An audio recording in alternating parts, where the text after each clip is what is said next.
Rapaz, o Kuma enfrentou um dos anciões antes dos 18 e sofreu demais, tadinho. A vida nunca foi um morango pra ele. Será que tudo muda quando ele encontra o Iva? O episódio começa com o vice-almirante mandando todos os marinheiros se afastarem do centro da cidade, já que um dos velhotes anciãos estava por lá, e ninguém deve olhar nos seus olhos abaixo do posto de Comodoro. E todos os figurantes ficam assustados, porque nunca tinham visto um ancião de carne e osso. Enfim, raios e trovões caíam sobre o centro da cidade. Mudando justamente para lá, a Bonnie estava com uma espada fincada na barba do velhote, enquanto o velho Punk e os outros estavam estupefatos com a situação. Logo, os marinheiros de patente mais alta que podiam estar por ali começam a preparar suas armas para a batalha, mas o velho ancião só dá uma piscada e manda a Bonnie pelos ares, e manda todo mundo calar a boca, que se ele quisesse ele não teria sido apunhalado. O Sanji fica puto, mas com uma piscada ele cai no chão também, e a ferida causada pela Bonnie em um instante se cura. Os marinheiros, todos afobados, logo correm para capturar o Sanji e os outros, mas o velhote ancião chama todo mundo ali de energúmeno e que eles não deveriam ter tanta pressa, já que o bando do Chapéu de Palha e o Vegapunk não tem pra onde fugir. Cara, ele chamou todo mundo de energúmenos. Quanto tempo faz que eu não vejo essa palavra? Energúmenos! One Piece é único, viu? Mas enfim, São Saturno chama o Kizaru de preguiçoso, e o tio Borsalino diz que não vai conseguir se mexer por um tempo. E enquanto isso, o Luffy, coitado, parecia uma mecha seca, mas o ancião ia finalizar o Luffy, e bem na hora o Frank acerta um potente de direita no próprio Luffy e tira ele da mira do ancião. E nisso o velho ancião diz que a participação dos piratas nessa batalha foi algo inesperado, mas que seria impossível que eles escapassem da ilha, porque a ilha está toda cercada por vários navios da marinha. E ele ainda agradece o velho Punk por todas as suas contribuições, mas diz que todos ali vão pro caixa-prego com paletó de madeira na cidade dos pés juntos, deitados na horizontal. Cara, que bobeira.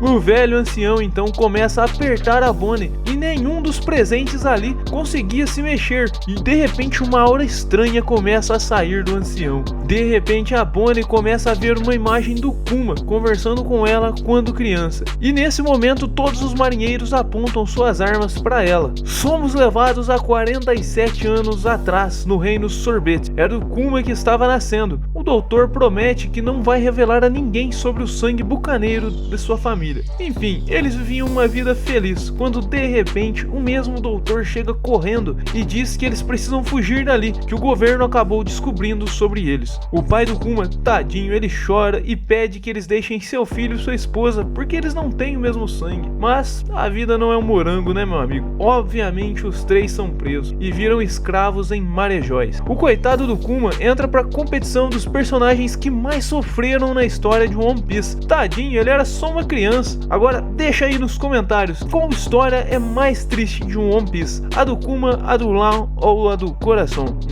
Difícil, né? Me fala aí que eu quero saber a sua opinião. Bom, um dia o Kuma, já escravizado, encontra o seu pai bem ferido e, em vista de todo o sofrimento, Kuma mente dizendo que está tudo bem e pergunta pro pai sobre a sua mãe, mas infelizmente, além dele participar das histórias mais tristes, também vai entrar pra galeria dos órfãos de anime. Sua mãe estava morta. Cara, que cena triste. Os dois estavam em lágrimas e é uma cena bem emocionante de verdade. Mas o pai do Kuma diz que o guerreiro Nika vai vir salvá-los algum dia, que no caso seria um guerreiro lendário da herança do povo bucaneiro.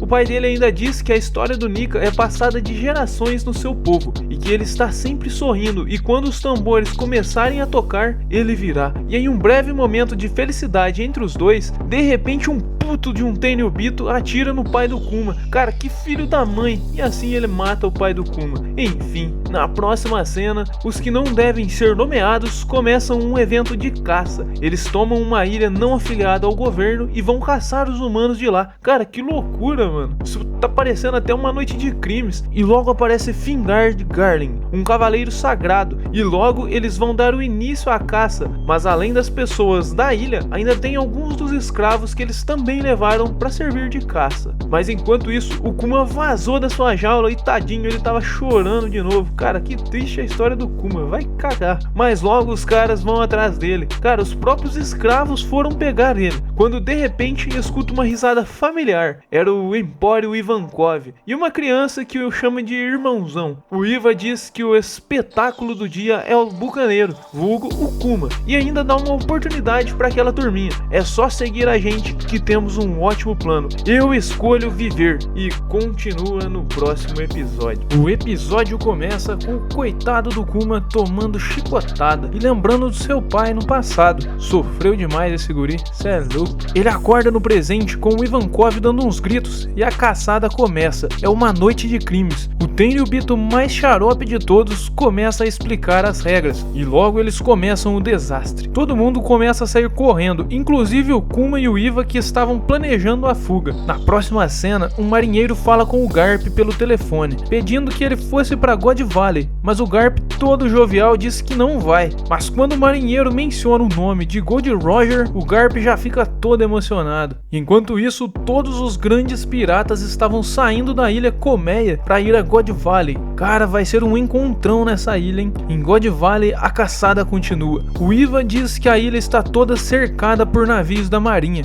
e que essa caçada vai ser apagada da história. Um figurante diz que se sobreviverem por 3 semanas vão ficar livres, mas o Iva diz que é tudo historinha, que eles dão esperança às pessoas porque assim a caçada tem mais graça. O Sr. Garlin já estava na frente. Esse sujeitinho me lembra muito um pirata ruivo, por que será, hein? Enquanto isso, o Iva e a Guine estavam pondo o plano de fuga em ação. A Guine estava manipulando informações. Ela disse que os prêmios da competição eram a chave do plano, uma fruta que te transforma em dragão mitológico azul e a fruta da pata, mas eles não conseguiriam chegar nem perto das frutas com toda a segurança. Daí vem a segunda parte do plano. 2 semanas atrás, a Guine vazou as informações sobre a ilha e sobre as frutas para todos os piratas, e com isso logo a ilha iria ficar uma loucura, e aproveitando de toda a loucura, eles deveriam pegar as frutas e comer para usar elas e fugir da ilha. O Kuma ia fazer um show de talentos para distrair os cabeçudos, e enquanto isso os outros iriam tentar pegar as frutas, e todo mundo fica com os olhinhos brilhando pelo plano. E nisso os piratas rockers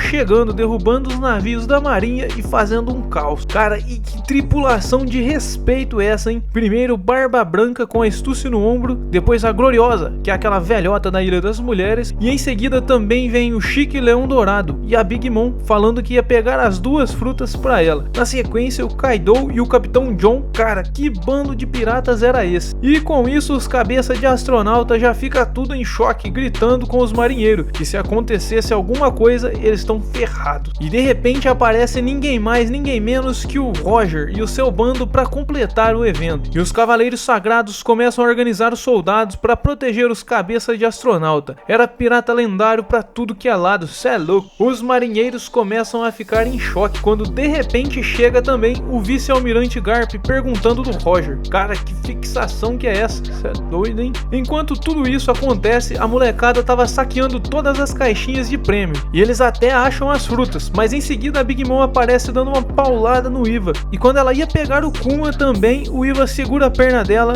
e mandou o Kuma fugir dali correndo. O Kuma desesperado engole a Akuma no Mi de uma vez, e nisso o velhote ancião São Saturno já dá uma bifa no coitado e manda ele no chão. God Valley estava um caos, mas esse incidente desapareceria da história da humanidade. Bom, o governo gosta de apagar as coisas da história nesse desenho, né? O Iva, o Kuma e a Guine aparecem depois no Reino Sorvete, na antiga casa do Kuma. Ao todo, eles conseguiram salvar 500 vidas desse incidente. O Iva diz que as mãos do Kuma libertaram pessoas. Enfim, o Iva se despede e diz que vai para o mar, e a Guine diz que vai ficar até decidir o que fazer. A Guine diz que precisa cuidar do Kuma, já que ela é mais velha, mas no primeiro serviço ela já se quebra no chão. Então o Kuma chegou e fez todo o trabalho pesado. A ideia era cortar lenha e vender. Chega de comer lixo ou roubar para comer. De repente uns meninos começam a atacar pedra no Kuma. Cara, ele não cansa de sofrer, tá doido? E logo a Guine dá uma surra nessa molecada, mas o Kuma é muito bonzinho. Cara, se esse aí não for pro céu, ninguém vai. Enfim,